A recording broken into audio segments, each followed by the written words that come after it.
যে আমাদের নবীগঞ্জ বিএনপি, যুবদল, ছাত্রদল বা আরও যারা সহযোগী সংগঠন যাই বলি না কেন, এই উপজেলার নেতৃবৃন্দকে ধরে রাখতে গেলে এবং একটি সৎ এবং ক্লিন ইমেজ সারা বাংলাদেশে তারেক রহমান সাহেবের নির্দেশনা মতে আমরা প্রতিষ্ঠা করতে গেলে আমি মনে করি এবং আমরাও বিশ্বাস করি এবং দৃঢ়ভাবে বিশ্বাস করি সরফরাজ আহমেদ চৌধুরী সাহেবের কোনো বিকল্প নবীগঞ্জ উপজেলা বিএনপিতে নাই। এটা দৃঢ়তার সাথে আমি ওপেন চ্যালেঞ্জ ছুড়ে দিলাম।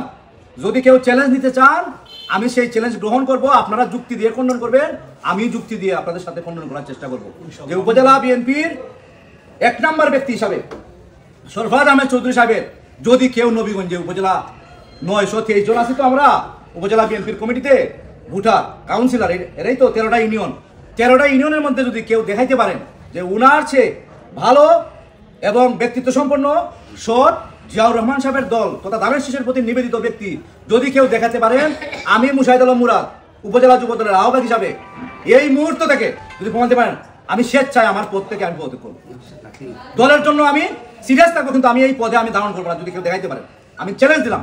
আমি আপনার কাছে সবিনয় নিবেদন জানাই জনাব তারেক রহমান সাহেবের কাছে যে আমাদের উপজেলা বিএনপির আহ্বায়ক সাহেব যিনি এখন পর্যন্ত দীর্ঘদিন ধরে উনি আহ্বায়কের দায়িত্ব পালন করে আসছেন, আপনার সমস্ত খোঁজখবর নিয়ে আগামী দিন যে কাউন্সিল হবে বা যাই হবে আমি আপনার কাছে অনুরোধ জানাই, সবিনয় নিবেদন জানাই যে আগামী উপজেলা বিএনপির সভাপতি হিসাবে উনার সাথে সুযোগ্য সাধারণ সম্পাদক দিয়ে আরও যারা যেভাবে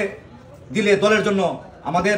এই দলের জন্য আমাদের এই জিয়াউর রহমান সাহেবের মার্কা ধানের শীষের জন্য আমরা উপকৃত হতে পারি, আমাদের সুনাম অক্ষুণ্ণ রাখতে পারি, আপনি সেই দিকে সবিনয় দৃষ্টিভঙ্গি দিবেন এই আশা এবং এই প্রত্যাশা রাখি।